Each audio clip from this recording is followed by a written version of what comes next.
Today I'm here with a very interesting story with you. It's got suspense, a certain kind of thrill. This is by Robert Arthur, The Midnight Visitor.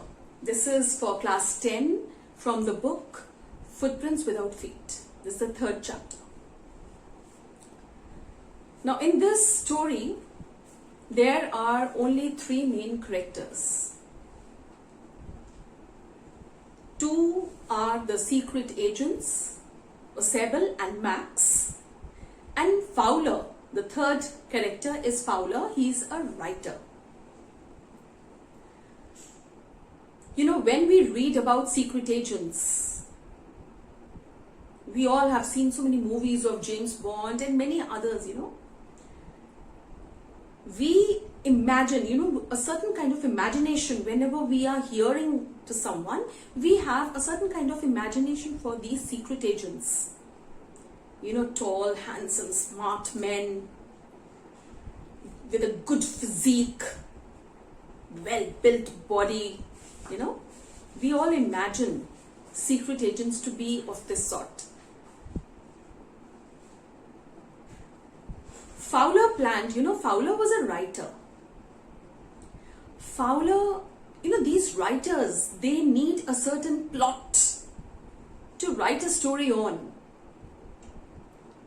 So Fowler decides to go and meet the secret agent to get to know some, some incidents of thrill and suspense, and to see how these people think, they work, what they do, where they live, everything he wanted to know, so that he could, make a very interesting and thrilling story. He wanted to write one. So with this, imagination in his mind, he goes to meet Eusebel. He had heard a lot about Eusebel. Eusebel, a secret agent, he was an American man. And 20 years back, he had come from Boston. He used to stay in Boston in America. From Boston, he had shifted to Paris. And he could, possibly, as your book says, this word is there, possibly, speak French and German languages. Possibly means not very fluent in speaking, but he could understand what these people were speaking, and you could also understand whatever he was speaking. Not very fluent, but that was possibly. And once you have to stay in a certain place, you have to solve so many problems, you are a secret agent, you need to know the languages of that area. So because he was there in Paris, so he had learned a few European languages, right? So Fowler goes to meet Eusebel. Eusebel was putting up in a French hotel, but Fowler was very let down when he reached there. The French hotel was not a lavish or luxurious one. It was misty, gloomy. There was a dingy smell there. That smell that is of some dampness on the walls? That smell was persistently, coming from there. And, Fowler was really let down. Firstly, because of the appearance of the hotel. And secondly, by seeing Eusebel. What he had imagined, a tall, smart man, with a well-built physique and all. He met a man who was not very tall. He was a very fat, stout man with a certain different accent. Because he was from America and then he was here in Europe, so the accent was different. And Fowler did not like. He spent the evening with him in the music hall of the hotel, and then they had to go to Eusebel's room to discuss the various things, and Fowler wanted to see his room and to know different things about him, how he solved the problems, what type of work he used to do. He wanted to know everything, all about thrill and suspense involved in his work. So after, they was there in the music hall for some time, and then Osebel led him to his room. And the room was on the top floor of the building. That was the 6th floor, and that was a very small room. And while, they were heading towards the hotel room, when they went through the corridors, Fowler could smell that, dingy, misty smell. And he was very disappointed. And because Osebel was a secret agent, he was very smart, reading expressions and face. So he understood that this man, Fowler, this writer, is very disappointed. And he told also that, I know you are very disappointed. You must have expected a different type of a man over here you were coming to meet.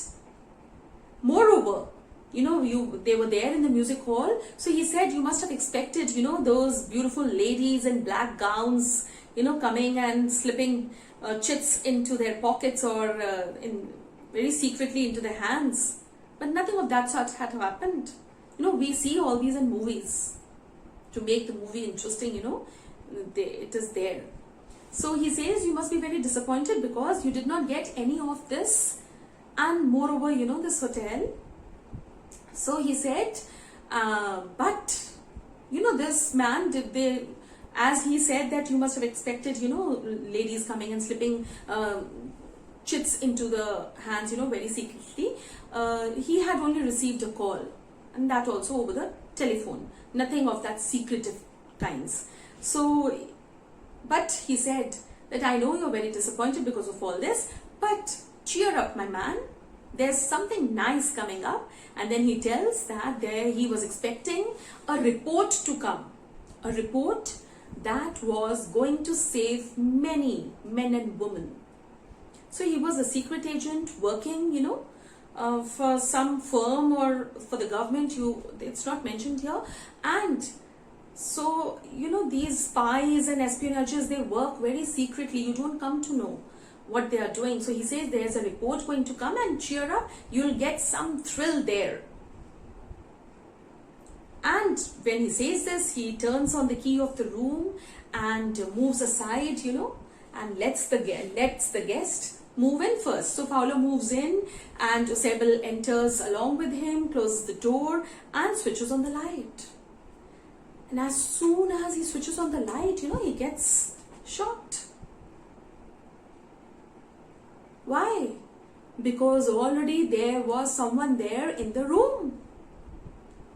You get frightened, scared. You had left the room empty, and just imagine when you enter your house or your room that you had left empty and locked. Someone already sitting there inside. You really get a shock. So this is what happened with Osebel, and Osebel is a fat man, and whenever he speaks, there's a wheezing sound. When fat people, when they breathe, you can hear their breath. So that was the wheezing sound coming from whenever he used to speak, and he gets, scared, and then he recognizes the man and he says, "Oh, Max, how did you get in here?" So Max is our third character, and he's the other secret agent. Two secret agents, and they both are rivals. He must be working for someone else, so Osebel must be working for someone else. And Max says that he was there because he also wanted that same report that was going to come here. So Max was here to get the report that even Osebel was waiting for. And you can imagine, what Fowler must have felt. Here comes the thrill. But he too was frightened. He had not expected that something would take place in front of him. So, he sits down. Osebel sits down on his chair, wheezing, and he says, "Oh, Max, you are here." And then he says, "I am so angry with these hotel people. I had told them," he says, that he had told the hotel people to block the balcony that was outside the window. it was a small room with a small window there. So he says, he gestures towards the window and he says that he had told the hotel people to block the balcony, because in the same month, there was another instance before Max was here. Someone else had also come into the room. So he gets very angry and he says, oh my God, I had told the hotel people to block the balcony and they have not done, and then you are here again. This is the second time someone has entered without my permission. So Max, Max did not know anything about balcony and he says, balcony? No.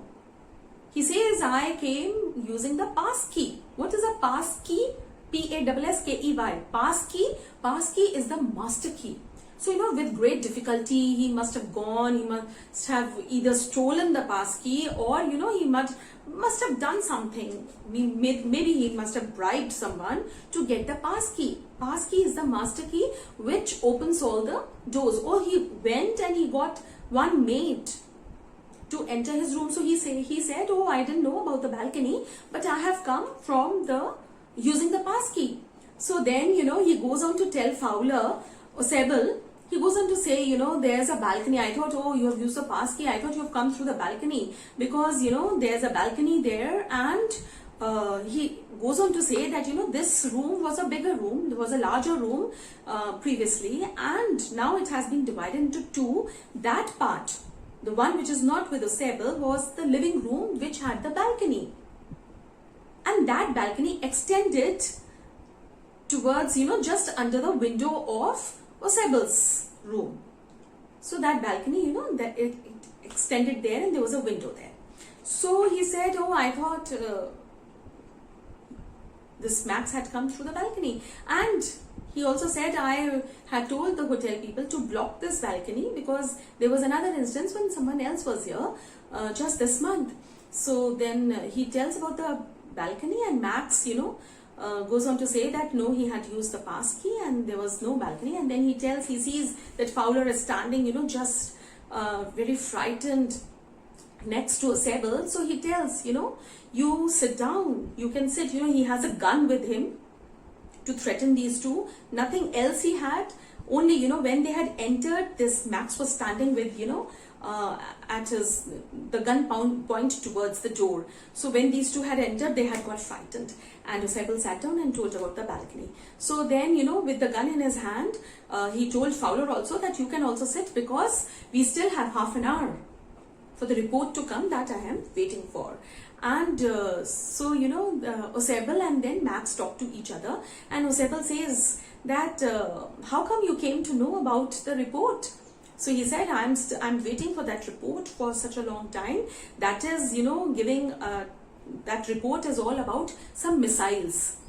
So he wanted that report. And he also said, Max said, that I was wondering, how did you manage to get this report before us? So, these two are rivals, and then they are talking to each other when there is a light knock at the door. And when the door knocks, even Fowler gets frightened. He's already, although he's getting a good, nice plot for him to write, but still, when you are in such a situation, you are a little scared. So, there was a knock, and even Max gets a start, and he says, who could it be? Because the report has still to come. It is still time. So, Sebel says that it must be the police, because he had already informed the police to come, beforehand and check on him, to check on Sebel because of this important document, that report that was coming. So Max gets irritated and, a little scared because there was the police outside.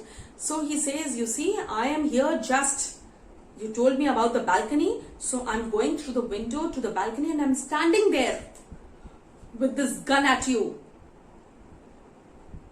Quickly tell the police to go from here. Just don't tell about me and just get them to go. Then again the knock repeats, and someone is calling from outside. Osebel, they were calling Mr. Osebel. So this Max, he has his head in towards the two men with his gun point at them, and he puts his feet out, and then without even looking out, he puts his next feet out and then jumps to the balcony. And there is a, he jumps there, so there is a scream, a light, shrill scream that he gives.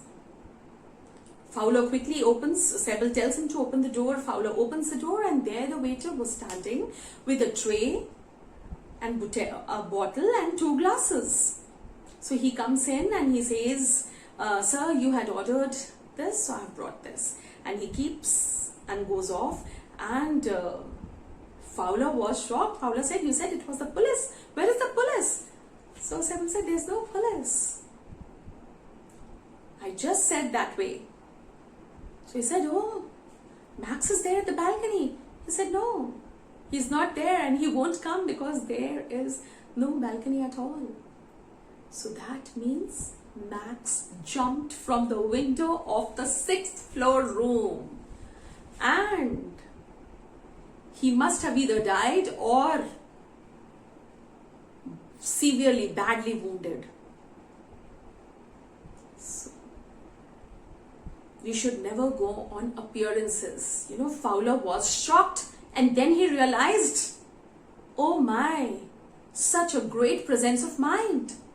The appearance had disappointed him. As I told you in the beginning, this fat, wheezing man, he was not tall, he did not have a good physique, he did not look like a secret agent. Nothing about him, was anything that could, be thrilling and exciting. But then, his presence of mind, ability to act fast, that is why he was a secret agent for last 20 years. He cannot be a, fool. Max was maybe a fresher. He believed Osebel that there was a balcony. He didn't even check. He should have looked out and checked where the balcony is. What is the height of the balcony? He did not check on it. And he jumped from the 6th floor window. Probably he must have lost his life. But such an interesting story. And Fowler got a good plot then, And he also must have realized that appearances are deceptive.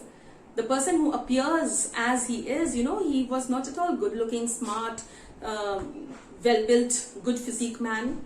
No, he was a fat man with a, different accent, and he was wheezing as he was speaking. But there he had presence of mind. He, was able to think so fast and act so fast. And he had generally ordered these, the drink and the glasses, so that when these two talk, when Fowler and Osebel talk, he could offer some drinks to them. So he had offered before coming up to the room. So it was just that man, no police. Nice though. I hope you have heard everything that I have said. And today there's something different. I have small 4 questions for you. If you are seeing my video, the full video, you'll be able to answer them. Short answers, you can just write in points. See, I told you that the theme of this, the story that tells is appearances are deceptive. This is the main plot, main thing that comes out of the story. And presence of mind and ability to think quickly. So this we could see in Osebel. So this made him a successful secret agent. Right? Alright, the questions that I want you to answer, just in points in the comment section. Why did Fowler feel let down when he first met Osebel? So just in points you will write. Don't write full sentences. You can write, just in points or just like a guided composition question. Just put dashes and write, alright? Describe Osebel as I have told you. How did Max manage to get into Osebel's room? I have told. What were the 2 secret agents waiting for? So I want these questions in the comment section. Let me see how many of you get it right. And please If you have still not subscribed my channel, do it quickly. Also tell your friends to subscribe. Have a nice day. Goodbye.